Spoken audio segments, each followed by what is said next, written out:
met him in March of 1964. I arranged a lecture at the Civic Center, about 10 miles away at Rockville. And we became friends. I knew him only 1 year and 1 month, the last year of his life.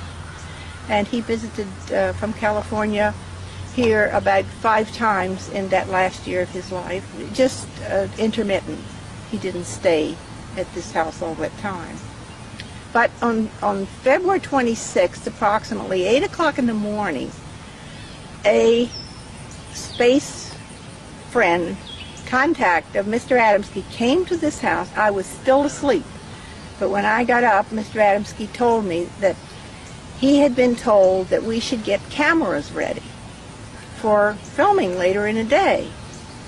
And of course, had never seen one so close before, or I didn't expect that they were going to come hovering that close in my yard. I would have rented a Polaroid or prepared with more cameras, but Mr. Adamski actually helped me put film in the little 8mm Bell & Howell movie camera. And he had film in his Kodak camera too. And we waited. Now, they did not tell him what time they were coming, but this was earlier in the morning, but this was middle of the afternoon, about 3:30, when we noticed them at a distance. And we were at the dining room window looking out, and they came in closer. And by the way, 3 more spacemen came and knocked at the door just before the incident. And Mr. Adamski went, and they told him they said, "Get your cameras ready, they're coming." Now that is how close he was associated with those people from other planets. And it's difficult to believe, but they looked just like American. One of them had brown hair, and one had dark hair, and one had slightly gray hair. And they parked in a car, I believe it was an Oldsmobile, but I don't know the year, down here at the street when they came, and then the spaceship came. And we went outside, but I had a broken leg. I had fallen the month before in my living room, and I was in a walking cast. And but I was able to walk around, but with a little limping difficulties, but I did get around. And but when we came out on the porch up here and started to film, he told me to film, and he was going to film. I said, "George, I can't do this. I'm too wobbly." And I had not had the camera but 2 months. My husband had given it to me for Christmas just 2 months before. So I handed him, he said, "Okay, I'll do it." So I gave him my camera, and he laid his down, and we filmed it he filmed it then. I started, but I wasn't sure of myself, and I didn't want to miss it. So I gave the camera to him, and he finished difficulty with his cast on. But they only stayed about approximately 10 minutes. They did not land. They did not get out of the spacecraft, but there were glimpses of people through the round windows. And they maneuvered, they came in here. It was a low humming and a low swishing sound. And they came in, when they got close here, they came in very slowly. And it was round, and there were 3 of these, well, about this size, I guess, these landing gears underneath, and they were going like this, retracting in and out. And they told George later it was for stabilization. If they'd put all of them out, they would have had to land. And they kept one retracted all the time, and the other 2 were going in and out. But anyway, low swishing, low humming sound. And it wasn't real loud, but there was definitely a motor sound accompanied with it. And it was a brilliant royal, between a royal and a purple and blue in color. It was a beautiful blue, and deeper blue than this. And it was round, and as it moved, it looked crooked, and on the film it shows this slight distortion, and it looked, lopsided and so on.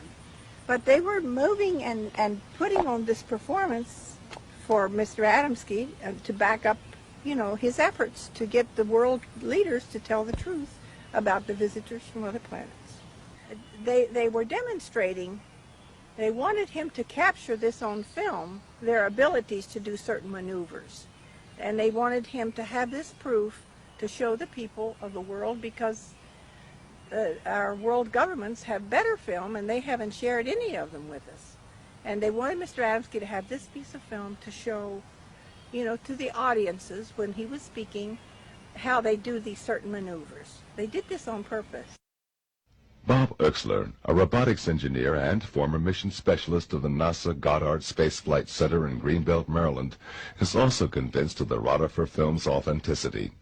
He believes the flight pattern indicates an energy field which enables the disk to maneuver independently of terrestrial gravitation.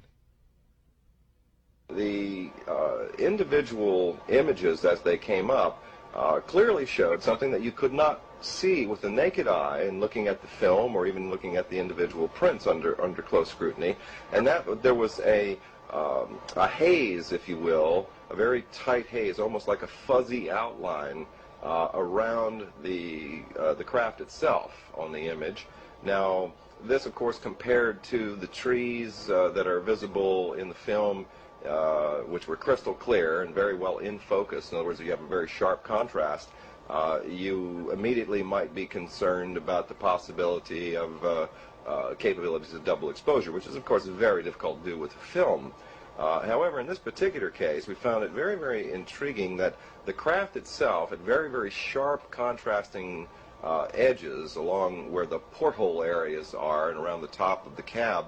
But especially in the bottom portion of the craft, we began to see that there was light emitting from the craft, but this was not a light such as a glow, like a reflection you'd get if somebody was projecting a light onto an object.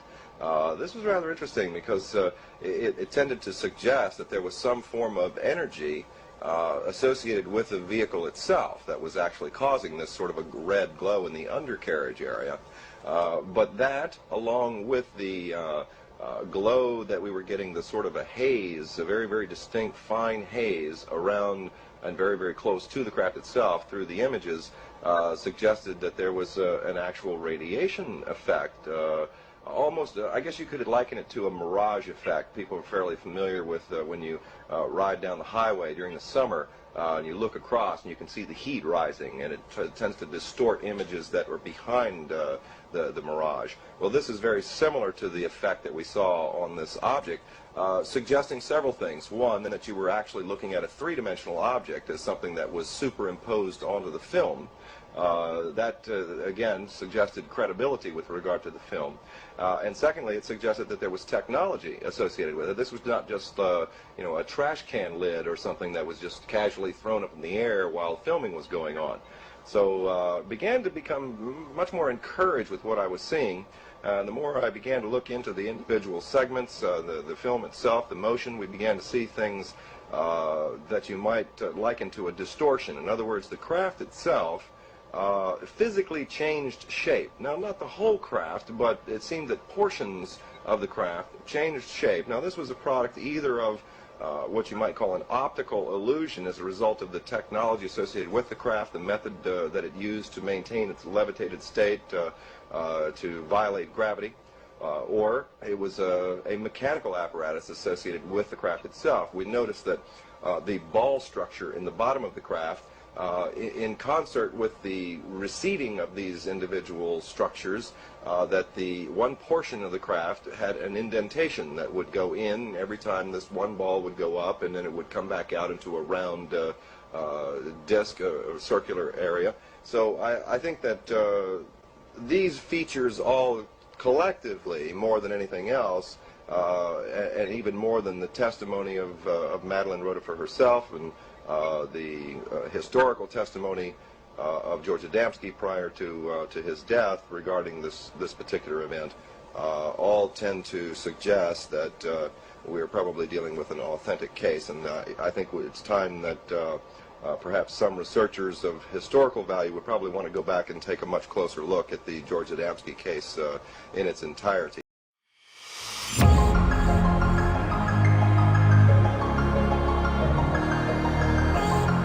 We are the Yale Show.